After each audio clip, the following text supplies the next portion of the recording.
నమస్తే welcome to morning bulletin. Mithun రెడ్డిపై తప్పుడు కేసు పెట్టి అరెస్టు చేయడం రాజకీయ వర్గాల్లో చర్చనీయాంశంగా మారింది. జగన్ చుట్టూ ఉన్న వారందరినీ అరెస్టు చేయాలని ప్రయత్నిస్తున్నారని విపక్షాలు ఆరోపిస్తున్నాయి. ఈ పరిణామం రాజకీయ వాతావరణాన్ని మరింత వేడెక్కిస్తోంది.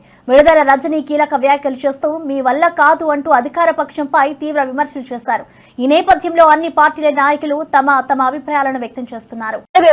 ఈ సంవత్సర కాలంగా ఏం చేశారంటే మేము చెప్పాం కదా, మేము అడ్వర్టైజ్మెంట్ చేసాం కదా, అదే అమలు చేస్తున్నామన్నారు. ప్రజలు కూడా చూస్తా ఉన్నారు. ఆ రెడ్ బుక్ అమలు చేసేది ఈ రోజు పీక్స్ లోకి చేరిపోయి నిన్న చూసాం. మిథున్ రెడ్డి గారి అరెస్ట్ దాకా కూడా వచ్చింది. జరగనటువంటి ఒక స్కామ్ అని చిత్రీకరించి మరి ఈ రోజు క్రమక్రమంగా చూస్తా ఉన్నాం. దీని మీద కొన్ని డెవలప్మెంట్స్ తీసుకొచ్చి మరి ఏ విధంగా అరెస్ట్ చేసి జగన్మోహన్ రెడ్డి గారు చుట్టూ ఉన్నటువంటి మనుషుల్ని ఇబ్బంది పెట్టేటువంటి ఒక ప్రయత్నమే జరుగుతా ఉందని మనకు స్పష్టమవుతా ఉంది. కానీ మేము చెప్తా ఉన్నాము, ప్రజలకు ఒక చక్కటి ట్రాన్స్పరెంట్ గా ప్రతి ఒక్క పాలసీ తీసుకురావడం గాని, వెల్ఫేర్ ని అందించడం గాని, అభివృద్ధి చేయడంలో గాని జగన్మోహన్ రెడ్డి గారి ప్రభుత్వం చాలా ట్రాన్స్పరెంట్ గా పనిచేసింది. ఎక్కడ ఏ ఇంటెన్షన్ లేకుండా చక్కగా ప్రజలకు మేలు చేయాలి, చక్కటి ప్రజాపాలన అందించాలి, చక్కటి అడ్మినిస్ట్రేషన్ అందించాలి, చక్కటి ప్రజా సేవ చేయాలి అనేటువంటి ఉద్దేశంతోనే జగన్మోహన్ రెడ్డి గారు వారి యొక్క 5 సంవత్సరాల పాలనని ప్రజలకు ఇచ్చారు. మరి ఈ రోజున వీళ్ళు ఏవేవో మాట్లాడుతూ ఏవేవో అంటూ ఇవన్నీ తట్టుకోలేక ఏదో ఒకటి చెయ్యాలి అని చెప్పేసి నడుంగట్టుకొని ఇలాంటివన్నీ కూడా చేస్తా ఉన్నారు. కాబట్టి ప్రజలందరూ కూడా అన్ని గమనిస్తా ఉన్నారు. మేము ఎటువంటి తప్పు చేయలేదు, మా వైఎస్ఆర్ కాంగ్రెస్ పార్టీ ప్రజలకు మేలే చేసింది, మా జగనన్న ప్రభుత్వం ప్రజలకు మేలు చేయడానికే పనిచేసింది. మీరు ఎన్ని ఇబ్బందులు పెట్టినా, ఎన్ని ఆటంకాలు క్రియేట్ చేసినా మా పోరాటం ప్రజల తరఫున ఆగదు. ప్రజల కోసం నిరంతరం వైఎస్ఆర్ కాంగ్రెస్ పార్టీ పోరాడుతుంది. ఎక్కడ ఎవరికి కష్టం వచ్చినా కూడా జగన్మోహన్ రెడ్డి గారు ఖచ్చితంగా అక్కడికి వచ్చి వారికి అండగా ఉంటారు అని స్పష్టం చేస్తూ థ్యాంక్ యూ. మిథున్ రెడ్డి అని అరెస్టు చేయడాన్ని వరద కళ్యాణి తీవ్రంగా ఖండించారు. ఆమె ప్రక్రియలో కూటమి ప్రభుత్వం ఉద్దేశపూర్వకంగా అక్రమ అరెస్టులకు పాల్పడుతుందని ఆరోపించారు.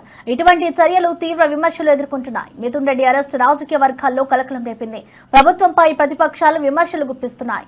ఈ ఘటనలు రాష్ట్రంలో రాజకీయ పాలిటిక్స్ ను మరింత వేడెక్కిస్తున్నాయి. మిథున్ రెడ్డిని లిక్కర్ స్కామ్ లో ఇప్పటికే రిమాండ్ కూడా తరలించినటువంటి పరిస్థితి ఏ రకంగా చూస్తున్నారు మేడం? మిథున్ అన్నని అరెస్ట్ చేయడం జరిగింది. ఇది పూర్తిగా అక్రమ కేసు అనేసి ప్రజలందరికీ కూడా అర్థమైంది. ఎందుకంటే ముందు నుంచి మేము ఒకటే చెప్తున్నాం, ప్రభుత్వం మద్యం అమ్మితే అవినీతి జరుగుతుందా, ప్రైవేట్ వ్యక్తులకి ఇస్తే అవినీతి జరుగుతుందా? జగనన్న ప్రభుత్వంలో ప్రభుత్వం మద్యం అమ్మింది, ఇప్పుడు తీసుకుంటే ప్రైవేటు వ్యక్తులకి మద్యం అమ్మకాలు అప్పచెప్పడం జరిగింది. ఈరోజు ప్రైవేటు వ్యక్తులకు మద్యం అమ్మకాలు అప్పచెప్పడం వల్ల మద్యం విచ్చలవిడిగా అందుబాటులోకి వచ్చింది ప్రజలకి. 70,000కి పైగా బెల్ షాప్స్ కనిపిస్తూ ఉన్నాయి. పెర్మిట్ రూమ్స్ మళ్ళీ వచ్చేసాయి ఈ ఆంధ్రప్రదేశ్ రాష్ట్రంలో. గతంలో జగన్మోహన్ రెడ్డి గారు అతను ముఖ్యమంత్రిగా ఉన్న 5 ఏళ్ళలో ఒక్క డిస్టిలరీకి కూడా పర్మిషన్ ఇవ్వలేదు. చంద్రబాబు నాయుడు గారు ఎన్నో డిస్టిలరీస్కి పర్మిషన్ ఇవ్వడం జరిగింది. కానీ ఈరోజు తీసుకుంటే జగనన్న ఏ డిస్టిలరీస్ దగ్గర మద్యం కొనేవారో మరి అదే డిస్టిలరీస్ని వీళ్ళు కూడా కంటిన్యూ చేస్తూ ఉన్నారు కదా. మరి నిజంగా అక్కడ ఏమైనా అవినీతి జరిగితే వాటిని ఈరోజు క్యాన్సిల్ చేయాలి కదా. వీళ్ళు చేయట్లేదు అంటే అక్కడ జగనన్న గవర్నమెంట్లో ఏమీ అవినీతి జరగలేదు అనే విషయం క్లియర్గా అర్థమవుతుంది కదా. యాక్చువల్గా ఈ కూటమి అధికారంలోకి వచ్చి 13 నెలలు అయింది, ఒక్క హామీ అమలు చేయలేదు. పరిపాలనలో పూర్తిగా వైఫల్యం చెందింది. ధరలు ఒకవైపు పెరిగిపోయాయి, నిత్యావసర సరుకుల ధరలు, విద్యుత్ ఛార్జీల ధరలు, రిజిస్ట్రేషన్ ఛార్జెస్ ధరలు ఇవన్నీ పెరిగిపోయాయి. శాంతి భద్రతల్ని కంట్రోల్ చేయలేకపోతున్నారు వీళ్ళు. విపరీతంగా మహిళల మీద దాడులు, అఘాయిత్యాలు, అత్యాచారాలు జరుగుతూ ఉన్నాయి. వీటన్నింటితో డైవర్ట్ చేయడానికి ప్రజల్లో విపరీతమైన తీవ్రమైన వ్యతిరేకత ఈ కూటమి ప్రభుత్వం మీద వచ్చింది. కాబట్టి డైవర్షన్ పాలిటిక్స్ని వీళ్ళు నమ్ముకున్నారు. ఏ ప్రభుత్వమైనా తమ పాలనను నమ్ముకొని పాలన కోసం చెప్పుకుంటారు. కానీ ఈ కూటమి ప్రభుత్వంలో చంద్రబాబు నాయుడు గారు మిగతా కూటమిలో సభ్యులందరూ కూడా వాళ్ళ పాలన సరిగ్గా చేయట్లేదు. కాబట్టి ప్రతిపక్ష పార్టీని అంతం చేయడానికే వాళ్ళు ప్రయత్నిస్తూ ఉన్నారు. దానికి ఉదాహరణ ముఖ్యమంత్రి స్థాయిలో ఉన్న చంద్రబాబు నాయుడు గారు ఏం చెప్పారు? ప్రముఖ నేత Mudragada Padmanabham Medicover mobile ICU ambulance ద్వారా హైదరాబాద్ యశోద ఆసుపత్రికి బయలుదేరారు. వైద్య సహాయం కోసం తీసుకువెళ్తున్న సమయంలో ముద్రగడ భార్య అంబులెన్స్ కు ఎదురు వచ్చి ఉద్వేగభరితంగా ఉండడం కనిపించింది. విమానంలో తరలించేందుకు నిరాకరిస్తే రోడ్డు మార్గంలో అంబులెన్స్ లో వెళ్లాల్సి వచ్చింది. కేసీఆర్ ముఖ్యమంత్రి అయ్యాక తెలంగాణలో భూముల రేట్లు పెరిగాయని చంద్రబాబు నాయుడు వెల్లడించారు. అయితే రేవంత్ రెడ్డి పాలనలో పరిస్థితి మారిపోయిందని హరీష్ రావు అన్నారు. రేవంత్ 2 సంవత్సరాల పాలనలో భూముల రేట్లు తగ్గిపోయాయని, మరో 2 సంవత్సరాలు ఇలాగే కొనసాగితే పాత రోజుల్లాగే ఏపీలో ఎకరా కొనేందుకు తెలంగాణలో 10 ఎకరాలు అమ్మే పరిస్థితి వస్తుందని హరీష్ రావు అభిప్రాయపడ్డారు. మాజీ ఎంపీ శ్రీ వి హనుమంతరావు బీసీ రిజర్వేషన్ బిల్లును పార్లమెంటు సమావేశంలో బీజేపీ ఎంపీలు సమర్థించాలని పిలుపునిచ్చారు. ఆయన పేర్కొన్న ప్రకారం బీజేపీ ఎంపీలకు నిజమైన చిత్తశుద్ది ఉంటే బీసీ రిజర్వేషన్ బిల్లు కోసం సహకరించాల్సిన అవసరం ఉంది. ఈ అంశం రాజకీయ వర్గాల్లో ఇప్పుడు చర్చనీయాంశంగా మారింది. బీసీ రిజర్వేషన్ల విషయంలో అన్ని పార్టీల్లో విభేదాలు తీవ్రంగా కొనసాగుతూ ఉన్నాయి. ఇక తెలంగాణలో రాజ్యాంగ పరిరక్షణ కోసం న్యాయవాదులు చేసిన కృషి అద్భుతమని legal cell chairman Shri Ashok Goud పేర్కొన్నారు. న్యాయవాదుల పట్టుదల, వారు చూపిన సేవలు రాష్ట్రంలో న్యాయ వ్యవస్థను కీలకంగా మారాయని ఆయన అన్నారు. అశోక్ గౌడ్ ఈ సందర్భంగా న్యాయవాదుల కృషిని ఘనంగా కొనియాడారు. న్యాయ సేవలో వారు తీసుకున్న చర్యలు, రాజ్యాంగ పరిరక్షణలో వారి నిబద్ధత ప్రశంసలు అందుకుంటోంది. పవన్ కళ్యాణ్ కథానాయకుడిగా నటిస్తున్న హరిహర వీరమల్లు సినిమాకు క్లైమాక్స్ ఆయువు పట్టు అని ఈ కథ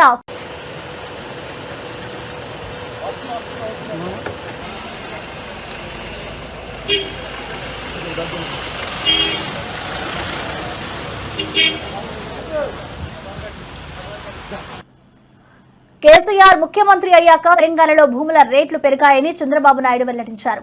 అయితే రేవంత్ రెడ్డి పాలనలో పరిస్థితి మారిపోయిందని హరీష్ రావు అన్నారు. రేవంత్ 2 సంవత్సరాల పాలనలో భూముల రేట్లు తగ్గిపోయాయని, మరో 2 సంవత్సరాలు ఇలాగే కొనసాగితే పాత రోజుల్లాగే ఏపీలో ఎకరా కొనేందుకు తెలంగాణలో 10 ఎకరాలు అమ్మే పరిస్థితి వస్తుందని హరీష్ రావు అభిప్రాయపడ్డారు. మీకు ఒకసారి గుర్తుందో లేదో పాతది నేను యాద్ చేస్తా. కేసీఆర్ ముఖ్యమంత్రి ఉన్నప్పుడు చంద్రబాబు నాయుడు ఆంధ్రలో మాట్లాడింది ఒకసారి. అరే ఒకప్పుడు ఆంధ్రలో ఎకరం అమ్మితే తెలంగాణలో 10 ఎకరాలు వచ్చు, కానీ 10 ఏళ్లలో కేసీఆర్ ముఖ్యమంత్రి అయినాక ఇప్పుడు తెలంగాణలో ఎకరం అమ్మితే ఆంధ్రలో 10 ఎకరాలు వస్తుంది అని ఎవరన్నారు? చూసిందా మీరందరూ? ఇప్పుడు రేవంత్ రెడ్డి వచ్చి 2 ఏళ్లు కాలే, సీన్ రివర్స్ అయింది. అయిందాకా లేదా? మొన్న నేను సిద్దిపేట పోయినా, గంగాపూర్ అని చిన్నకోడూరు మండలం గంగాపూర్ ఊరికి పోయినా. ఒక మన కార్యకర్త చనిపోతే మాట్లాడించడానికి పోయినా. కొద్దిసేపు మాట్లాడినాక కూర్చున్నాం. ఏం సంగతి అన్నాక ఎరువులు ఈ బాధలన్నీ చెప్పుకుంటా ఎవడైనా లగ్గం ఉండి అమ్ముకుందామంటే భూమి అమ్మతలేదు సార్. ఏమైతుందంటే 40 లక్షలకి అడుగు తీయలేదు, ఇప్పుడు 20కి ఇస్తామంటే కూడా ఎవడత్తలేడు అన్నాడు. అంటే ఇప్పుడు ఏమైంది? సీన్ రివర్స్ అయింది. ఆడ చంద్రబాబు నాయుడు అయింది, రేవంత్ రెడ్డి అయింది. ఇప్పుడు ఏమైతుంది? ఇప్పుడు మళ్ళా ఆంధ్రలో ఎకరం అమ్మితే తెలంగాణలో 2 ఎకరాలు వస్తుంది. అయిందా లేదా? గజ్వేల్లో మీ అందరికి అనుభవమే ఉంటుంది. రేట్లు తగ్గినాయా పెరిగినాయా? ఎంత తగ్గినాయి? సగానికి సగమైంది. ఇంకా 2 ఏళ్ళు ఉంటే ఇంకేమవుతుందో. దోసాల్లో సగమైంది. ఈ రేవంత్ రెడ్డి ఇంకో ఏడాది 2 ఏళ్ళు ఉంటే ఇంకెంత తగ్గుతుంది? బేరాలు బంధు, కార్లు గుంజుకపోతుర్రు, మోటార్ సైకిళ్లకు ఇన్స్టాల్మెంట్లు లేవు, దుకాన్లు బంద్ అయిపోయినాయి, డీజిల్ కు పైసలు లేవు, బేరాలు లేవు, కొత్తగా ఇల్లు కట్టేవాడు లేడు, ప్లాట్ కొనేటోడు లేడు. ఎవడన్నా అవసరం పడి భూమి అమ్ముకుందామంటే కొనే దిక్కు లేదు. నిజమేనా? ఇది రేవంత్ రెడ్డి పాలన పుణ్యం. ఎవరు తృప్తి. మాజీ ఎంపీ శ్రీ వి హనుమంతరావు బీసీ రిజర్వేషన్ బిల్లును పార్లమెంటు సమావేశంలో బీజేపీ ఎంపీలు సమర్థించాలని పిలుపునిచ్చారు. ఆయన పేర్కొన్న ప్రకారం బీజేపీ ఎంపీలకు నిజమైన చిత్తశుద్ది ఉంటే బీసీ రిజర్వేషన్ బిల్లు కోసం సహకరించాల్సిన అవసరం ఉంది. ఈ అంశం రాజకీయ వర్గాల్లో ఇప్పుడు చర్చనీయాంశంగా మారింది.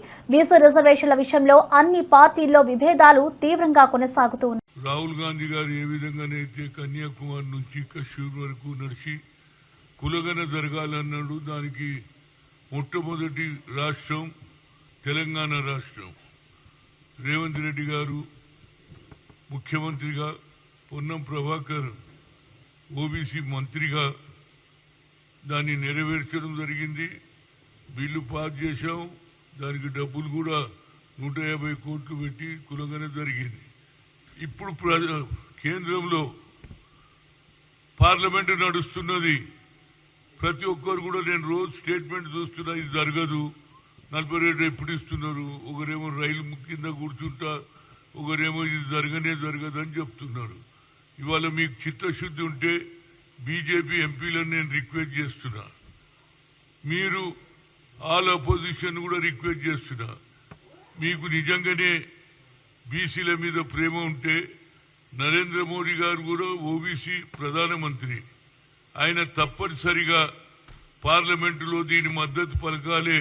దీని గురించి మా రాష్ట్రంలో ఉన్న ఎంపీలు కూడా అందరూ కూడా ఫైట్ చేస్తున్నారు. దానికి ముఖ్యమంత్రి గారు కూడా ప్రధానమంత్రిని కలుస్తా అంటుండు. కాబట్టి ఈ పార్లమెంటు సమావేశంలో నిర్ణయం జరిగిపోవాలి. 9th షెడ్యూల్ నుంచి పక్కకు పెట్టేసి 50% సీలింగ్ను కూడా ఎత్తేసేయడానికి పూర్తి సహకారం అందిస్తారా లేదా అనేది తేలిపోతుంది. ఎందుకంటే గతంలో శ్రీమతి సోనియా గాంధీ గారు ఐఐటి ఐఐఎంలో రిజర్వేషన్ లేదు అని సుప్రీంకోర్టు కొట్టేస్తే ఆ అమ్మ ప్రధానమంత్రి మన్మోహన్ సింగ్ చెప్పి చక్కగా మళ్ళీ పార్లమెంట్లో బిల్లు పెడితే అన్ని పాస్ అయిపోయినాయి. ఐఐటి ఐఐఎంలో మా పిల్లలు 1,00,000 పైన జీతాలు వస్తున్నాయి.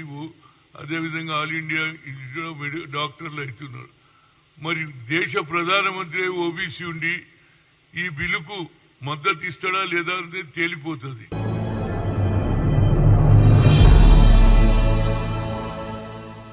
ఇక తెలంగాణలో రాజ్యాంగ పరిరక్షణ కోసం న్యాయవాదులు చేసిన కృషి అద్భుతమని legal cell chairman Shri Ashok Goud పేర్కొన్నారు. న్యాయవాదుల పట్టుదల, వారు చూపిన సేవలు రాష్ట్రంలో న్యాయ వ్యవస్థను కీలకంగా మారాయని ఆయన అన్నారు. అశోక్ గౌడ్ ఈ సందర్భంగా న్యాయవాదుల కృషిని ఘనంగా కొనియాడారు. న్యాయ సేవలో వారు తీసుకున్న చర్యలు, రాజ్యాంగ పరిరక్షణలో వారి నిబద్ధత ప్రశంసలు అందుకుంటోంది. ఈ రోజు జరిగిన మీటింగ్ లో చాలా మంచి విషయాలు చెప్పారు. అంటే how to we focus on the రేపటి మీటింగ్ను ఎలా ఫోకస్ చేయాలి, మన తెలంగాణ నుండి ఏంటి ప్రపోజల్స్, అంటే to protect the constitution, to face the challenges of the constitution మీద ఒక గ్రూప్స్గా ఏర్పడి డిస్కషన్ పాయింట్ను ఒకటి ప్రిపేర్ చేసుకొని మళ్ళీ 25th రోజున మళ్ళీ మేడం గారి ఆధ్వర్యంలో మీ అందరం మళ్ళీ కలిసి రేపటి రోజున ఢిల్లీకి ఏదైతే మీటింగ్ పోతున్నామో అక్కడ మన తెలంగాణ వాయిస్ వినిపించడానికి, అంటే తెలంగాణలో ఉన్న న్యాయవాదులు ఇలా కాన్స్టిట్యూషన్ రక్షణ కోసం పోరాడడానికి ముందుకు వస్తున్నారు, వారి యొక్క పాత్ర ఏంటి, వారు ఇప్పటివరకు చేసిన కార్యక్రమాలు ఏంటి, ఇక ముందు ఏం చేయబోతారనే విషయాన్ని కూడా మేము ఆ రోజున మేడం గారికి వివరించి చెప్పబోతున్నాం. ఈ అవకాశం ఇచ్చినటువంటి మా మేడం గారికి, కోట నీలిమ గారికి, అలాగే నా మిత్రులు వైస్ చైర్మన్ ప్రకాష్ రెడ్డి గారికి, వర్మ గారికి, మోమిన్ గారికి, మా జిల్లా కన్వీనర్ చైర్మన్లు భిక్షపతి గారికి, అభిలాష్ గారికి, అలాగే చాలామంది కన్వీనర్లు ఉన్నారు, మా సోదరిమణులు, అలాగే చాలామంది అందరూ చాలా మా ఆఫీస్ బేరర్స్ రాష్ట్రంలో 3 రోజులు హాలిడే ఉండే అడ్వకేట్లకు హాలిడేస్ ఉన్నప్పుడు కూడా వారంతా కూడా ఈ రోజు రావడం, ఈ ప్రోగ్రాంలో ఇంట్రెస్ట్ చూపించడము. ఢిల్లీకి కూడా చాలా మంది 150 మంది వస్తున్నారు. వాళ్ళందరికీ కూడా మీ అందరికీ కూడా ఒకసారి పరిచయం చేస్తాం. తర్వాత మంచి కార్యక్రమాలు తీసుకొని తెలంగాణకు ఒక మంచి పేరు తెచ్చేలా మా మేడం ఇన్ఛార్జ్. పవన్ కళ్యాణ్ కథానాయకుడిగా నటిస్తున్న హరిహర వీరమల్లు సినిమాకు క్లైమాక్స్ ఆయువు పట్టు అని, ఈ కథ కోహినూర్ వజ్రం చుట్టూ తిరుగుతుందని చెప్పారు. క్రిష్ చాలా మంచి కాన్సెప్ట్ తో ముందుకు వచ్చారని పేర్కొన్నారు. చిత్ర బృందం తరపున క్రిష్ కు పవన్ కృతజ్ఞతలు తెలిపారు. ఈ సినిమాలో నిధి అగర్వాల్ కథానాయికగా నటిస్తుండగా జ్యోతి కృష్ణ సహా దర్శకులుగా పనిచేశారు. అంటే నా జీవితంలో మొట్టమొదటిసారిగా ఎప్పుడు చేశాను ఇంత, నాకు పొలిటికల్ ఇంటరాక్షన్ చేశాను కానీ మీడియా మిత్రులతోటి. సినిమా పరంగా నేను ఎప్పుడు ఆలోచించలేదు, ఎప్పుడు నాకు చేయలేదు. ఫస్ట్ టైం మొదటిసారి నేను ఎప్పుడు కొంచెం మొహమాట పడతాను మాట్లాడటానికి సినిమాకి సంబంధించినంత వరకు. ఇక్కడ సినిమాని ఎలా ప్రమోట్ చేసుకోవాలో నాకు తెలియదు, పని చేయడం తెలుసు తప్ప దీన్ని అంటే మనం ఇంత చేసాం అంత చేసామని చెప్పడం ఎప్పుడు నాకు కొంచెం ఎబ్బెట్టుగాను ఇబ్బందిగా ఉంటుంది. ఇంకా నేను చాలా యాక్సిడెంటల్ యాక్టర్ అండ్ ఇంకా గత్యంతరం లేక టెక్నీషియన్ అయిన వాడిని. నాకు నచ్చే సన్నివేశాలు, నచ్చే సినిమాలు చేసుకోవడానికి ఆ పరిస్థితుల్లో ఇది నా మొదటి ఇంటరాక్షన్. ఇదంతా చేయడానికి, మాట్లాడడానికి ఇదేదో నాకు పొగరు అహంకారం ఏం కాదు. సినిమా గురించి నాకు చెప్పుకోవడం ఎబ్బెట్టుకోవడం, ఏం మాట్లాడాలో తెలియక చెప్తే ఎక్కువ అయిపోద్దా చెప్తే తక్కువ అయిపోద్దా అని. కానీ ఈ పర్టికులర్ ప్రెస్ మీట్ ఎందుకు పెట్టానంటే ఏం రత్నం గారి కోసం పెట్టాను. సినిమా బతకాలి అంటే ఈవినింగ్ ఆడియో ఫంక్షన్ పెట్టుకొని మళ్ళీ ప్రెస్ మీట్ దేనికంటే మళ్ళీ నాకు మీతో ఇంటరాక్ట్ అయ్యే అవసరం ఫంక్షన్ తర్వాత ఉండకపోవచ్చేమో అని చెప్పేసి అదొకటి మేజర్ ఒక ఇది కన్సర్న్. అదొకటి అంటే రత్నం గారు అంటే ఈవినింగ్ చెప్దాం అనుకున్నా, బట్ స్టిల్ ఇప్పుడే చెప్పేస్తున్నాను ఒక ఈ మాట. త్రివిక్రమ్ గారు రాసిన ఒక డైలాగు అజ్ఞాతవాసిలో, ఒక చిన్నపాటి సౌకర్యం కోసం ఇక్కడ మీరు కూర్చున్న ఒక చిన్నపాటి కుర్చీ కోసం ఒక యుద్ధమే చేయాల్సి వస్తుంది. అలాంటిది ఒక సినిమాని చేయడం అంటే ఎన్నిసార్లు మినీ యుద్ధాలు చేయాలి, ఆర్థికంగా కావచ్చు, క్రియేటివ్గా కావచ్చు, వీటన్నిటికీ సంబంధించి. అలాంటిది నేను క్రియేటివ్ పొటెన్షియాలిటీ పెంచిన వ్యక్తి. ఈ సినిమా చాలా ఒడిదుడుకులు ఎదుర్కొంది. 2 కరోనా పరిస్థితులు ఎదుర్కొంది. అన్నిటికీ మధ్యలో సినిమా మన క్రియేటివ్గా కొంత ఇబ్బంది ఎదుర్కొంది. అల్టిమేట్ ఆబ్జెక్టివ్ సినిమా బాగా రావాలని, నేను ఎప్పుడు ఏం చేసినా సినిమా బాగా రావాలనుకుంటాను. ఈ సినిమా ప్రత్యేకించి ఆయన తపన చూసి నేను ముఖ్యంగా పొలిటికల్ ప్రాసెస్కి వెళ్ళిపోయిన తర్వాత, పాలిటిక్స్కి వెళ్ళిపోయిన తర్వాత, డైరెక్షన్ అని వీటికి దూరమై క్రియేటివ్ పార్టీకి దూరం అయిపోయిన తర్వాత, పాలిటిక్స్ నా ప్రైమరీ ఫోకస్ అయిపోయిన తర్వాత మళ్ళీ దృష్టి పెట్టి సినిమా కావాలి మీరు చెయ్యాలని చెప్పి నా దగ్గరికి వచ్చి కోరుకున్నప్పుడు నేను ఎంత బెస్ట్ ఇవ్వగలను ఆ సినిమాకి అందించాను. నేను అంటే నా బెస్ట్ ఇచ్చాను. అంటే అన్నిటికంటే కూడా నేను ఇవ్వలేనిది టైం ఇవ్వలేను నేను. కానీ అలాంటి పరిస్థితుల్లో ఒక క్లైమాక్స్కి దాదాపు 57 రోజులు షూట్ చేయాల్సి వచ్చింది. మండు ఎండ బాగా, ఇట్స్ కైండ్ ఆఫ్ మిడ్ మే అంటే చాలా పిచ్చి ఎండ అన్నమాట. అలాంటి ఎండల్లో చాలా కాలం తర్వాత నాకు మార్షల్ ఆర్ట్స్, నేను ఎప్పుడో నేర్చుకున్న మార్షల్ ఆర్ట్స్, ఒక ఎస్క్రీమా కానీ, ఊషు కానీ, నేను నేర్చుకున్న సెల్ఫ్ డిఫెన్స్ టెక్నిక్స్ కానీ, యుఎస్లో నేను ఒక వర్క్షాప్ చేసిన జీత్ కండు ఇవి కానీ, ఇవన్నీ ఈ సినిమాకి నాకు పనికి వచ్చినాయి. నాకు వీళ్ళతో డిఫరెంట్ కొరియోగ్రాఫర్స్తో కూర్చొని ప్రత్యేకించి క్లైమాక్స్ పార్ట్ ఇది అందరికీ ఇన్స్పైర్ చేసింది. క్లుప్తంగా చెప్పాలంటే ఈ సినిమాకి ఇదే ఆయువు పట్టింది. ఈ ఫస్ట్ పార్ట్కి ఎక్కడ కొల్లూరు నుంచి మన కృష్ణానది తీరం, కొల్లూరు విజయవాడ సమీపంలో ఉన్న కొల్లూరు ప్రాంతం నుంచి దొరికిన ఒక కోహినూరు వజ్రం నుంచి అది ఎటు మన గోల్కొండ రాజుల దాకా వచ్చింది, మన హైదరాబాద్ సుల్తాన్ల దాకా వచ్చింది. దీని ట్రావెల్ ఇటు వెళ్ళింది. ఇవన్నీ జరిగినప్పుడు దీని నేపథ్యంలో జరిగే కథ ఇది. ముఖ్యంగా ఈ ఫౌండేషనల్ వర్క్ చేసిన వ్యక్తి క్రిష్ జాగర్లమూడి గారు చాలా హై కాన్సెప్ట్తో పట్టుకొచ్చారు దీన్ని. ఆయనను రత్నం గారు నా దగ్గరికి వచ్చినప్పుడు చాలా బాగా నచ్చి వెంటనే చేసిన తర్వాత ఒక్కొక్కటి కరోనా నిజంగా ఇంపాక్ట్ వచ్చింది. అంటే ఎలా ఉండదంటే, ఎంత హార్డ్గా ఉండదంటే ఇండస్ట్రీ అది ఎవరిని తప్పు పట్టలేదు. ఒకప్పుడు ఆయన వెంట చుట్టిన నిర్మాతలు, ఆయన వెంట తిరిగిన డిస్ట్రిబ్యూటర్స్, హీరోస్ అందరికి, అలాంటి వాళ్ళకి ఒక నిర్మాతగా ఆయన తపన పడుతుంటే నాకు అంటే ఆయన కోసం ఖుషి తీస్తున్నప్పుడు కానీ ఆయనతోటి ఎంత సౌకర్యం ఇచ్చారంటే, అసలు మాకు 1 month ముందు ప్రీ ప్రొడక్షన్ అయిపోయి నాకు అంత సౌకర్యాన్ని ఇచ్చారు. నేను కంపోజ్ చేసిన యాక్షన్ సీక్వెన్సెస్ కానీ, ఫైట్స్ కానీ, ఖుషికి నాకు ఆల్రెడీ ఒక 1 month 1.5 month థియేటర్ నాకు ఇచ్చేసి, మన సురేష్ ఎఫెక్ట్స్ థియేటర్ మొత్తం ఇచ్చి నాకు అంత లగ్జరీ ఇచ్చిన వ్యక్తి ఆయన నలిగిపోతుంటే నాకు నిజంగా చాలా బాధేస్తుంది. ఒకసారి it is not about money, it's not about success, it's about standing by whom you trust, who stood for the people and who stood for the industry. నాకు ఎందుకు ఇది మీతో పంచుకోవాలనిపించింది. సినిమా ఎంత విజయం ఇది నాకు నిజంగా తెలియదు. ఎందుకంటే నేను ఇట్లా అనుకోవచ్చు, ఇంకోలా కానీ ఒక్కటి మటుకు చాలా సిన్సియర్గా చెప్పగలను. Krish came out with very good concept, చాలా హై కాన్సెప్ట్ పట్టుకొచ్చారు. కొంత వ్యక్తిగత కారణాలు, కొన్ని ప్రొఫెషనల్ కారణాలు ఆయన ప్రాజెక్టుకి బయటికి వెళ్ళినా కానీ దీన్ని ఫౌండేషనల్ వర్క్ చేసిన క్రిష్ గారికి మనస్ఫూర్తిగా నా హృదయపూర్వక ధన్యవాదాలు తెలియజేస్తాను మా అందరి తరఫున. అలాగే తర్వాత స్టెప్ ఇన్ అయ్యింది జ్యోతి కృష్ణ గారు. నేను ఖుషి సినిమా చేస్తున్నప్పుడు అప్పుడే లండన్ ఈ ఫిల్మ్ మేకింగ్ కోర్స్ చేసి మన డైరెక్షన్లో institute direction film making course చేసి అప్పుడే గ్రాడ్యుయేట్ అయ్యి వచ్చి అప్పటి నుంచి ఉన్నప్పుడు బట్ యాక్చువల్ తనతో మాట్లాడుతుంటే మోస్ట్ సెన్సిబుల్ డైరెక్టర్ అనిపించారు. ఈ ఒక టైంలో ఏమనిపించిందంటే బయట ఉన్న మాటలు కానీ అసలు సినిమా వస్తుందా లేదా బయటికి అని ఉండేది. కానీ మాకు ఎప్పటికప్పుడు నీరసం పడిపోయినప్పుడల్లా నాకు నీరసం వచ్చేసేది. సినిమా అవ్వదా అనుకున్నప్పుడల్లా దీనికి ప్రాణవాయువునిచ్చిన వ్యక్తి కీరవాణి గారు.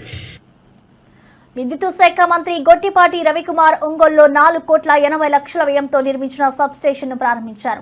ఎమ్మెల్యేలు దామర్చుల జనార్దన్, విజయ్ కుమార్ తో కలిసి ఈ కార్యక్రమంలో పాల్గొన్నారు. ఈ సబ్ స్టేషన్ ప్రారంభంతో ప్రజలకు నిరంతరాయంగా విద్యుత్ అందించేందుకు మంత్రి కృషి చేస్తున్నారని తెలిపారు. సబ్ స్టేషన్ల సంఖ్యను పెంచుతూ ప్రజలకు మరింత మెరుగైన విద్యుత్ సేవలను అందించడమే లక్ష్యమని మంత్రి రవికుమార్ స్పష్టం చేశారు. ఈ ప్రభుత్వం అధికారంలోకి వచ్చిన తర్వాత 9 గంటల విద్యుత్ రైతులకి అట్లానే ఇళ్లకి మంచి విద్యుత్ ఇవ్వాలనే దానికోసం వాళ్ళ సబ్ స్టేషన్ ప్రారంభించాము. ఇంకో సబ్ స్టేషన్ భూమి పూజ చేస్తాం. అదేవిధంగా టౌన్ లో ఎప్పటి నుంచో ఏలాడతారు వైర్లు, ఇబ్బందిగా ఉందని మెయిన్ సెంటర్ లో చెప్తాయి. ఇప్పుడు ఆర్డీఎస్ఎస్ కింద దాదాపు 250 నుంచి 260 టవర్లు వేసి హైట్ లోకి తీసుకెళ్తాం. తెలంగాణ రైజింగ్ 2047 అనుసంధానంలో అడ్వాన్స్డ్ టెక్నాలజీ సెంటర్స్ ఏటీసీ అభివృద్ధికి సీఎం రేవంత్ రెడ్డి అధికారులతో సమీక్ష నిర్వహించారు. పరిశ్రమల అవసరాలకు అనుగుణంగా కోర్సులు, శిక్షణ అందించేందుకు చర్యలు తీసుకోవాలని సూచించారు. ఏటీసీల అభివృద్ధి పురోగతి, పనులపై వివరాలు అడిగి తెలుసుకున్నారు. నిర్ణీత సమయానికి పనులు పూర్తి చేయాలని అధికారులను ఆదేశించారు. 3 దశల్లో 111 ఏటీసీలను అభివృద్ధి చేయనున్నట్లుగా తెలిపారు. మొదటి 2 దశల్లో 49 ఏటీసీలు అందుబాటులోకి వచ్చాయని వెల్లడించారు.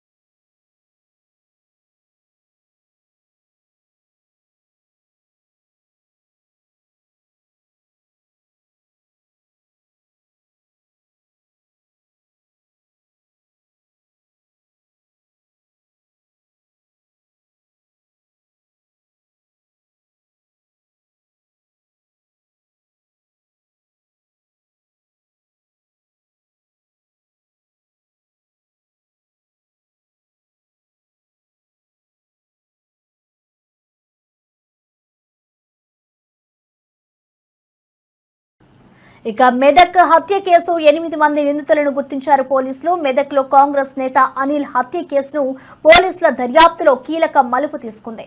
3 నెలలుగా ప్లాన్ చేసిన ఈ హత్యకు పెట్రోల్ పంప్ 5 ఎకరాల భూ వివాదమే కారణమని నిర్ధారణకొచ్చారు.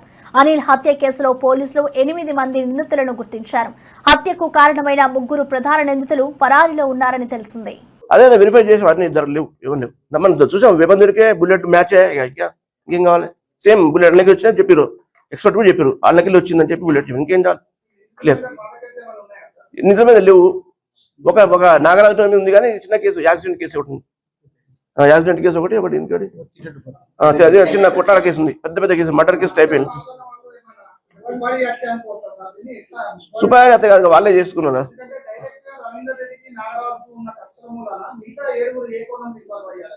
వాళ్ళు పనిచేస్తారు ఆయన దగ్గర పనిచేస్తారు, వాళ్ళిద్దరు పనిచేస్తారు.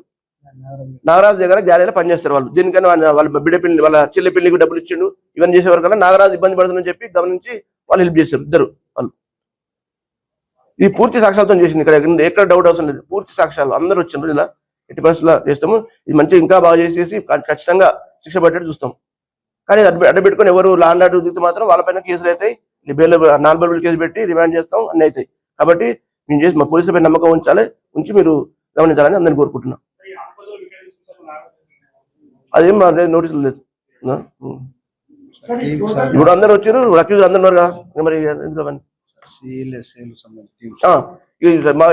ఎటువంటి చిన్న క్లూ లేకుండా కూడా మనం చాలా కష్టపడి చేసిన మన అడిషనల్ ఎస్పీ, డిఎస్పీ ఇద్దరు, తూప్రాన్ డిఎస్పీ, అలాగే మా మెదక్ డిఎస్పీ, ఇన్స్పెక్టర్స్, మన ఎస్ఐస్ సిబ్బంది, ఐటీ కోర్ చాలా చక్కగా చేశారు.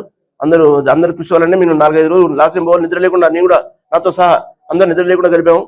సో నిద్ర లేకుండా గడిపి చేస్తేనే ఇది అయింది. కాకపోతే మనకు చాలా ప్రెషర్ ప్రెషర్ అయిపోయేది. సో అందరూ బాగా చేశారు. అందరికీ అభినందిస్తున్నా. తగు రీతిలో వాళ్ళకు రివార్డు కూడా డీజీపీ గారు ఇస్తున్నారు. త్వరలో రివార్డు కూడా ఇవ్వడం జరుగుతుంది. మీకు కాపీ ఇస్తాం, తీసుకోండి. కాపీ ఇచ్చేయి. Thank you. కూర్చోండి. ఓకే అయిపోయిందా? ఇచ్చేయి కాదు, ఇచ్చేయి. ఏమన్నారు? చూడండి, మీరు చదువుతారు, అర్థమైతే క్లారిటీ ఉన్నది.